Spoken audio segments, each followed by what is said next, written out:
마르코가 전한 거룩한 복음입니다. 예수님께서 안식일에 밀밭 사이를 질러 가시게 되었다. 그런데 그분의 제자들이 길을 내고 가면서 미리삭을 듣기 시작하였다. 바리사이들이 예수님께 말하였다. 보십시오. 저들은 어째서 안식일에 해서는 안 되는 일을 합니까? 그러자 예수님께서 그들에게 말씀하셨다.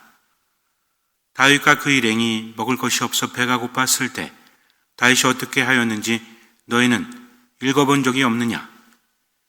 에브야타르 대사제 때 그가 하느님의 집에 들어가 사제가 아니면 먹어서는 안 되는 제사빵을 먹고 함께 있는 이들에게도 주지 않았느냐? 이어서 그들에게 말씀하셨다. 안식일이 사람을 위하여 생긴 것이지 사람이 안식을 위하여 생긴 것은 아니다. 그러므로 사람의 아들은 또한 안식일의 주인이다. 세상의 역사를 볼 때 가장 어리석은 존재는 어떤 종일까요? 가장 어리석고 멍청한 존재가 누구일까요? 라고 질문하면 아마 여러분들은 머리가 좋으시니까 누구라고 대답하실 겁니다. 누굴까요? 사람이라고 하죠. 사람이 뭐가 어리석습니까? 라고 하지만 많은 것을 안다고 해서 지능이 높다라고 해서 멍청하지 않은 것은 아니지 않습니까? 사람처럼 무모한 존재가 없대요. 말도 안 되는 일을 한다고 합니다. 왜? 감정에 치우치니까. 그리고 술을 마시니까. 그리고 자기만의 세계에 빠져드니까. 여러 가지 이유가 있죠. 술을 마시는 게 나쁘다는 게 아닙니다. 술을 마시고 후회할 때가 있죠. 가볍게는 어때요? 술 먹고 나서 내가 쏜다! 3차까지 하면서 카드를 막 긁어대요. 그 다음날 정신 차려 보니까 어때요? 내가 미쳤구나. 근데 얼마 지나지 않아서 또 그래요. 그러니까 집에 같이 살고 있는 사람이 뭐라 그래요? 나가서 죽어. 우리는 이렇게까지 하진 않겠지만 그래도 살면서 번번이 후회하고 알면서도 똑같은 것을 반복한다는 거죠. 이걸 떠나서도 역사를 볼 때도 그런데요. 동물들이 포악하거나 못됐거나 그러면 사람을 죽이거나 다른 동물을 죽이거나 하는 게 숫자가 많지 않잖아요. 일본에서 예전에 어떤 곰이, 식인 곰이 마을 사람들 많이 죽여서 커다란 사건이 된 적이 있었죠. 근데 인간은 몇 명을 죽이는 게 아닙니다. 얼마만큼 죽입니까? 엄청나게 많은 사람을 죽게 만들죠. 1차 세계대전, 2차 세계대전, 그리고 한국전쟁도 마찬가지잖아요. 많은 사람 죽었습니다. 왜 죽어야 됐죠? 그냥 이러면 안 돼요.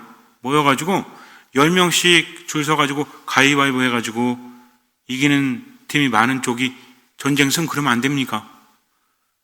참 인간은 어리석어요. 모든 것들 망가뜨립니다. 전 세계에 있는 무기를 다 쏟아부으면 지구가 몇 번은 멸망한다고 하죠. 영국이 인도를 지배했을 때 인도에는 코브라가 많았대요. 영국 사람들은 생각했습니다. 코브라가 사람들 많이 죽이니까 안 되겠다 해서 코브라 사체를 가지고 오면 보상을 해줬다고 합니다. 그랬더니 사람들이 코브라를 키우기 시작을 했어요. 왜냐하면 코브라 사체를 가져다 주면 돈을 주니까. 나중에 보니까 어때요? 아니 너무나 많이 가져오잖아. 그래가지고 그 정책을 폐지합니다. 그랬더니 사람들이 어떻게 했을까요? 어떻게 했어요? 코브라를 밖으로 방생하죠.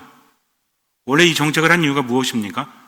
코브라가 위해 동물이잖아요. 코브라에게 물리면 죽지 않습니까?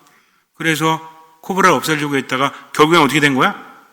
더 창궐하게 되는 그런 결과를 가져왔다라고 하죠. 우리나라에도 그런 거 있었잖아요. 예전에 식용개구리 많이 잔뜩 들어왔다가 어떻게 됐어요? 잘 안 먹으니까 다 방생했죠. 그래서 엄청나게 많아지지 않았습니까? 청설모도 그렇다고 하죠. 청설모도 다람쥐들 다 잡아먹고 뱀도 잡아먹는다고 하죠. 원래 우리나라 동물이 아니잖아요. 근데 들어왔다고 하지 않습니까? 제가 정확히 알지 못하지만 아카시아도 그 중에 하나라고 하더라고요. 원래 우리나라에 아카시아가 없었는데 가져다가 그렇게 만들었다고 하는데 뭐 일본에서 그랬다 여러 가지 설은 있지만 정확히 알지 못하니까 말씀드릴 수는 없지만 물고기도 그런 거 있죠. 베스인가? 이것도 낚시꾼들이 잘 잡으라고 했는데 안 잡힌 게 나중에 어떻게 됐습니까? 엄청나게 많아져가지고 생태계를 교란시킨다고 하지 않습니까? 이 동물이 망쳤지만 누가 망친 거예요? 인간이 망친 거죠. 인간의 계획은 그래요. 늘 좋은 생각이라고 하지만 어쩌면 역사의 흐름 속에서 늘 세상을 망치는 것은 인간인 것 같아요. 그렇다면 나는 과연 어떨까요?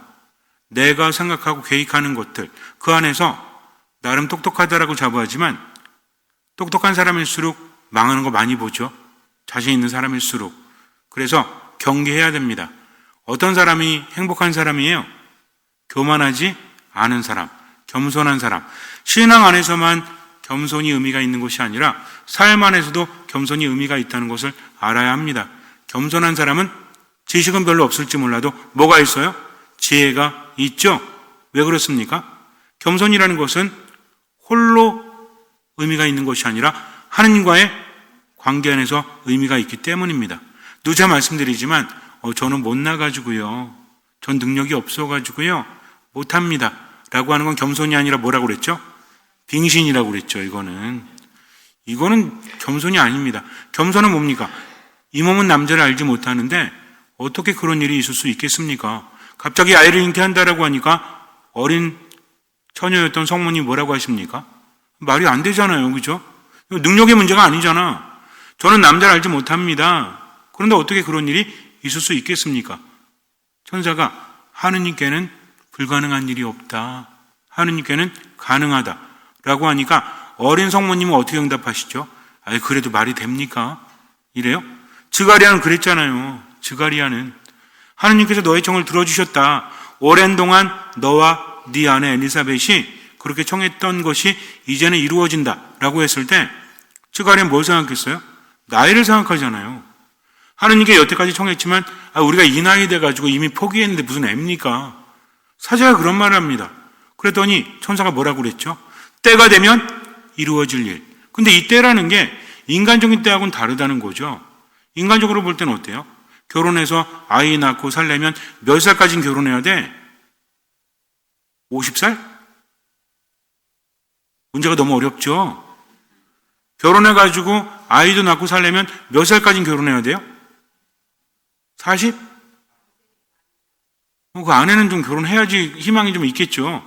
근데 아들, 딸이 60대 가지고 엄마, 나 결혼해서 애 낳고 살게. 그럼 뭐라 그래요? 이게 미쳤나? 라고 할지도 몰라요. 이게 당연한 거 아닙니까? 우리가 세상을 살면서 왜 절망하고 왜 실망합니까? 인생을 살아가면서 때라는 게 있잖아요. 인간적인 때. 내가 여태까지 살아오면서 앞으로 희망이 없는 거야. 뭘 해도 나아질 것 같지 않아요. 건강도 좋아질 것 같지 않고 돈도 생겨날 것 같지 않고 내가 행복한데 필요한 것들이 이제는 힘들어. 나 혼자 사는 것도 아니고 가족들을 보니까 어때요? 더 힘들지. 그러니까 뭐라 그래요? 제가 혼자 살면 행복할 것 같은데 누구 때문에? 가족들 때문에 행복하지 않습니다.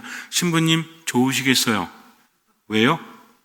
신자분들이 가끔 그러세요. 신부님 참 좋으시겠어요? 그러면 저는 성당 가까이 사니까 하느님 안에 머무니까 하느님의 일을 하니까 그런가 보다라고 했는데 깊이 얘기해보면 뭐야? 신경 쓸 게 없잖아요. 혼자 사시니 얼마나 홀가분하고 좋습니까? 라고 말씀하신다는 거죠. 물론 그것도 일리는 있을 수 있죠. 근데 살아보지 않으면 알 수 없는 거예요. 여러분들 그렇잖아요. 결혼해서 살아보지 않으면 부부관계 알 수 있어요? 없어요? 없죠? 자식을 낳아보지 않으면 부모로서의 마음을 알 수 있어요? 없어요? 여러분들은 신부로 살아봤습니까? 살아보지 않고는 말을 하지 마세요. 니들이 개맛을 알아? 라는 선전이 옛날에 있었잖아요. 인간의 삶이라는 것은 아무것도 쉽게 판단할 수는 없지만 보편적인 게 있죠. 누구나 생각하는 거. 근데 하느님께는 그 한계가 없다는 겁니다. 믿음이라는 것은 정말 그렇구나. 내가 생각할 때도 그럴 수밖에 없구나. 그러니 믿어야지. 이게 아니라 인간적으로 불가능하다고 할지라도 몸이 아파 죽겠는데 이미 가정이 망가졌는데 더 이상 나아질 기미가 보이지 않음에도 불구하고 하느님 믿고 뭘 다하는 거예요? 최선을 다하는 거죠. 근데 여기서 오해하는 게 있습니다. 그래, 기도하자. 미사 나오고 말씀 묵상하고 기도하는 거 좋죠. 근데 하나님의 뜻대로 움직이려고 하지 않아. 기도가 쉬운 게 되면 안 됩니다. 미사가 쉬운 게 되면 안 되는 거예요. 잘 이해하셔야 돼요. 노력은 하지 않고 하나님의 말씀을 듣고 그 말씀대로 살려고 하지는 않고 그냥 미사만 해. 말씀만 묵상해, 기도만 해. 그러면서 하느님 들어주세요. 주구장창 그러면 됩니까? 안 됩니까? 이건 안 되는 거죠. 이거는 고집 부리는 겁니다. 신앙은 뭐라고 했죠? 이루어진다, 이루어진다. 되뇌이는 게 믿음이 아니라고 했죠. 믿음이 뭐라고 했습니까? 믿음은 혼자만의 일이 아니다. 믿음은 뭐가 중요하다? 하느님과 나의 관계이다. 그래서 어떤 마음이 중요하다고 그랬어요? 듣는 마음이 중요한 거다. 혼자 있는데 들어요? 나 혼자 말하고 나 혼자 듣고? 듣는 마음이라는 건 뭐냐면 주님의 말씀을 듣고 당신의 말씀이 이루어지기를 바랍니다. 저는 주님의 종입니다. 이겁니다. 종이 주인의 말을 들을 때 어때요? 내 생각과 다르다고 할지라도, 내가 알지 못한다고 할지라도 주인의 말씀이라면 뭘 걸고 따르는 거예요? 목숨을 걸고 따르는 겁니다. 나머지는 주인께 맡기는 거죠. 이게 신앙입니다. 미사 안에서, 말씀 안에서, 기도 안에서 귀를 닫아놓고 내 얘기만 일방적으로 말씀드린다면 이거는 반쪽짜리 신앙이에요. 진짜 신앙이라는 것은 누구의 뜻대로? 하느님의 뜻대로. 하느님 안에 머무는 사람은 계명을 지키죠.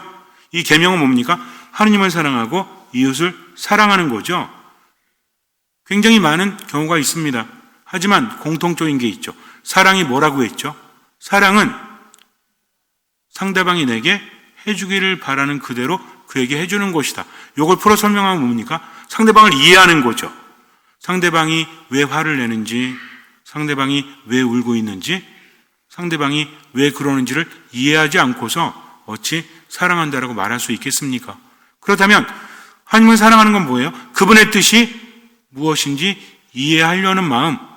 도대체 하나님의 뜻은 무엇일까 하면서 자꾸만 관심을 기울이는 거죠. 사랑하는 사람에게는 관심을 기울이죠. 어떤 사람이 슬프든 아프든 혼자 고민을 하든 신경이 안 쓰여. 그럼 사랑하는 겁니까? 사랑하는 사람이 아프면 많이 아프냐? 나도 아프다. 이게 사랑입니다. 상대방이 얼마나 아픈지 애간장이 녹는 듯한, 내가 당한 건 아니지만 상대방이 힘들어하는 것을 보기가 너무나 아프죠. 뭐가 쪼개지는 것 같아요. 여러분들 그런 거 겪어보셨어요? 사랑하는 사람이 힘들어할 때 뭘 해주지 못하니까, 아니 해줄 수 없으니까 어떻습니까? 해줄 수 있더라도 뭐예요? 그냥 슬퍼하는 것만으로도 뭐가 막 찢어지죠? 1번 머리가 찢어진다, 2번 손가락이 찢어진다, 3번 가슴이 찢어진다. 가슴이 찢어진다라고 하잖아요. 이런 심정 느껴보셨습니까? 그게 사랑인 거예요. 사랑하는 사람이 원하면 신경이 쓰일 수밖에 없죠. 하나님을 사랑한다면 그분의 말씀을 따르는 겁니다. 비록 내가 생각할 때는 말이 안 된다고 할지라도 하나님의 말씀이기 때문에 저는 주님의 종입니다 하면서 맡기는 거죠. 판단하지 않습니다. 그래서 내일을 보고 사는 것이 아니라 오늘만 보고 살아간다. 이거 중요합니다. 그렇다고 해서 막 살라는 얘기가 아니에요. 내일은 내일이 걱정하도록 맡기고 오늘은 하나님의 뜻대로 최선을 다하는 거죠. 나머지는 맡기는 겁니다. 왜냐하면 내가 해서 이루어지는 것이 아니라 하느님께서 함께 하시니까. 그러니까 우리는 힘들 때 누굴 바라보는 거예요? 하느님을 바라보죠. 미사 열심히 해야 됩니다. 말씀 묵상해야 돼요. 기도해야 돼요. 그러나 삶 안에서 그분의 뜻대로 움직이지 않는다면 그 신앙은 반쪽짜리다. 죽은 신앙이라는 거죠. 그래서 믿으면 뭐가 따라야 된다? 행동이 따라야 된다. 행동이 따르지 않는 믿음은 죽은 믿음이다라고 누가 말씀하셨죠? 야고보 사도가 이야기하잖아요. 분명히 그렇습니다. 신앙이라는 것은 인간적인 희망이 없다고 할지라도 하느님 때문에 힘을 내서 최선을 다하고 나머지는 맡기는 거다. 믿음은 혼자 하는 게 아니라 하느님과 함께 하되 누가 이끄십니까? 하느님께서 이끄시는 거죠. 난 따라가는 겁니다. 그렇다면 관심을 가지고 하나님을 알아야 되겠죠. 그냥 말씀하시는 거 그냥 아무 생각 없이 따르래요. 이게 아닙니다. 사랑하면 관심 갖죠. 달 밝은 밤에 그대는 무슨 생각 하시나요? 또 뭐 있는데? 무슨 꿈 꾸시나요? 이거 있잖아요. 누구 노래예요? 이선희 노래 있잖아요. 옛날에 달 밝은 밤에 그대는, 맞나요? 이거에 그냥 생각나잖아. 사랑하니까 뭐하고 있지? 궁금하죠? 그러니까 전화 붙들고 어때? 예전에 봤더니 어떤 카페인가 거기서 애인이랑 통화하나 봐. 뭐 먹었죠? 뭐야 저게? 아이고 우리 애기 많이 먹었죠? 아니 애기랑 전화하는데 왜 저러지? 그랬더니 애기가 아니라 누구예요? 애인이지. 눈 뜨고 못 본다니까? 근데 그들은 어때요? 따랑해 이러잖아요. 저 무슨 병 있나? 근데 그들끼리는 얼마나 좋아요. 그러니까 아니 그렇게 안 해보셨구나. 잘 모르시는구나. 그런 거 있잖아요. 아무튼 그래요. 근데 이거를 옆에서 이해할 수 없죠. 좋으니까. 자기는 바보 같은 거 몰라서 그래요? 여러분들 아들이 전화하면서 어느 날 진짜 아들 어렵잖아요. 그죠? 머리가 클수록 어렵죠? 근데 어느 날 저기서 딸기 안녕 따당해 그러면 밖에서 저게 미쳤나 이런 생각이 안 들겠습니까? 근데 좋으니까 그러는 거예요. 멍청해서 그런 게 아니라 마찬가지입니다. 하나님을 사랑한다면 그분을 이해하려고 관심을 갖고 주님께서는 어떤 생각이시지? 알고 싶죠? 그러면 뭘 보면 알아요? 성경을 보면 알죠. 미사 때 들으면 알죠. 묵상하면 아는 겁니다. 하나님의 말씀은 구약과 신약이라고 했죠. 뭡니까? 약속이 약속. 약속은 뭡니까? 네가 이걸 하면 내가 이거 해줄게. 두꺼 봐. 새 집 다오 헌집 줄게. 뭐 옛날에 그런 거 했었잖아요. 하느님께 약속하는 겁니다. 하느님께서 내 말을 따르면 내 안에 머물면 나는 너에게 구원을 주겠다. 영원한 생명을 주겠다. 행복을 주겠다. 누굴 주신다는 겁니까? 당신 자신을 주신다는 거죠. 우리는 왜 구원받았죠? 우리는 왜 행복하죠? 우리는 왜 기쁘죠? 하느님께서 함께 하시기 때문입니다. 그런 하느님이 우리에게 다가오셨죠? 처음에 하느님이 어떤 분인지 알지도 못했죠? 이름도 몰랐잖아요. 모세가 아니 누구십니까? 누구라고 말해야 됩니까? 그랬더니 뭐라고 하세요? 나는 야훼다. 나는 스스로 있는 나다라 하시죠? 이거 듣고 알아요? 모르지. 근데 하느님께서는 예언자들을 보내셔서 당신의 뜻을 알려주시지 않습니까? 이 메시지를 통해서 우리는 하나님에 대해서 알게 되죠. 그러다 결국에는 인간으로 세상에 오셨습니다. 그분을 마주 배울 수 있게 되었고요. 그분의 말씀을 직접 들을 수 있었죠. 이제는 누구에게 물어보지 않아도 단편적인 메시지가 아니라 하느님과 마주할 수 있게 되었다. 누구 때문에? 예수 그리스도 때문에. 얼마나 대단한 겁니까? 그리고 예수님께서 뭘 세우셨어요? 거룩한 미사를. 미사 안에 머물면 하느님과 함께하는 겁니다. 그러니까 우리는 그분께 믿음을 두고 듣는 마음으로 계속해서 묵상하고 그분의 뜻을 실천하면서 믿고 따르면 된다는 거죠. 아무것도 판단하지 않는다는 것은 바로 이것입니다. 그러면서 자꾸 관심을 갖죠. 신앙은 자라나게 되어 있다라고 하죠. 뭐가 자라는 걸까요? 하나님에 대한 신뢰가, 하나님과 함께하면서 지혜가 자라나는 겁니다. 정말 중요해요. 하나님께서는요, 작은 것을 통해서 큰 일을 하십니다. 인간의 생각과 다르다고 하시죠. 인간은 무엇을 봅니까? 겉모습을 보잖아요. 하지만 하느님은 뭘 보신다? 마음을 보신다는 거죠. 인간적으로 대단하다라고 생각해도 하느님은 그렇게 보지 않으신다는 겁니다. 근데 우리는 신앙 안에서도 인간적인 것만 봐. 하느님을 믿지 않고 이게 되겠어? 뭐 하지 않습니까? 기도하지 않는 거죠. 본당에서도 마찬가지잖아요. 서로 다르기 때문에 때로는 분열이 일어날 수 있어요? 없어요? 있죠. 근데 뭐 합니까? 서로 만나서 인간적으로 화해하려고 했는데 안 됐죠? 그럼 어떻게 하면 돼요? 같이 기도하면 되죠. 얼마나 노력해 보셨습니까? 본당 신자들이 모두 모여서 팔 들고 묵주기도 하는 거야. 화해할 때까지. 그럼 화해할까요? 안 할까요? 근데 이런 노력 안 하잖아요. 어쩌면 성당에 있으면서도 하느님의 자리는 점점 작아지고 인간의 자리만 커진다면 믿음입니까? 무엇이 중요한 줄 모르는 거야. 인간적인 것은 얘기 많이 하는데 하느님은 생각하지 않아요. 하느님의 뜻을 묵상하지 않습니다. 하느님은 어떤 분이십니까? 작은 것을 통해서 큰 일을 하신다. 나이가 많은 아브라함을 통해서 많은 자손을 주셨다. 밤하늘의 별처럼. 이미 나이가 들어서 애를 낳을 수 없는데 하느님께서는 아브라함과 사라에게 하늘의 별처럼 많은 자손을 주시죠. 시작되었다니까요. 성모님에서부터 시작된 것이 아니라 이미 처음부터 그렇게 하느님께서는 함께 하시면서 불가능함을 가능함으로 만드십니다. 중요한 건 뭐예요? 그분을 믿고 따르는 거죠. 이해가 되어지지 않아도. 아브라함도 그랬잖아요. 하나님께서 주신다고 하니까 지금도 늦었는데 금세 주십니까? 이미 늙어가지고 아이를 낳을 수 없는데 더 기다리잖아요. 이게 하나님의 뜻이라니까요. 믿음은 뭡니까? 그분은 신뢰하고 믿는 거죠. 따르는 거죠. 따르면서 뭘 한다고 그랬죠? 하나님 체험을 하면서 믿음은 더 깊어지고 또 체험도 깊어지고 점점 커지니까 기적도 커지는 겁니다. 이게 신앙이죠. 그래서 우린 몸이 아파도 인간적으로 마음이 힘들고 괴로워도 하느님 믿고 어떻게 하는 거예요? 최선을 다하는 거죠. 이 최선은 무엇입니까? 미사하고 말씀하고 기도하면서 하나님의 뜻대로 할 수 있는 만큼 하고 나머지는 맡기는 거죠. 이렇게 하다 보면 어때요? 하루하루 지날수록 하나님의 힘이 함께 하십니다. 그러면서 느끼게 되죠. 내가 할 수 있는 것은 아무것도 없구나. 하나님께 맡기면 되는구나. 불편한 마음도 아픈 마음도 슬픈 마음도 맡기고 그저 최선을 다하자 하면서 바뀝니다. 그 사람은요, 어떻게 살아요?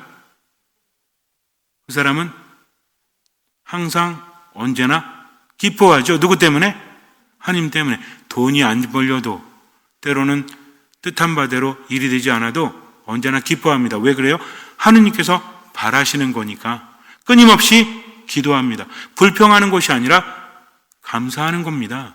왜 그렇죠? 왜 언제나 기뻐해야 되고 끊임없이 기도해야 되고 모든 것에 감사해야 됩니까? 이것이 하느님께서 우리에게 바라시는 거니까. 어디 안에서 살아가는? 예수 그리스도 안에서 살아가는 우리에게 바라시는 거기 때문에 그렇게 하는 겁니다. 누구 생각하면서 그렇게 하는 거예요? 하느님 생각하면서 그렇게 하는 거죠. 명심하십시오. 그렇게 살다 보면 하느님께서 내버려 두지 않으십니다. 체험을 주세요. 이 체험을 통해서 깊어지는 거죠. 이스라엘의 첫 번째 왕이 누구였죠? 사울이었습니다. 원래는 왕이 없었죠? 판관들이 다스렸잖아요. 그러다가 왕이 되었죠. 이스라엘 백성들은 멈춰 있으면 안 돼요. 계속 움직이는 겁니다.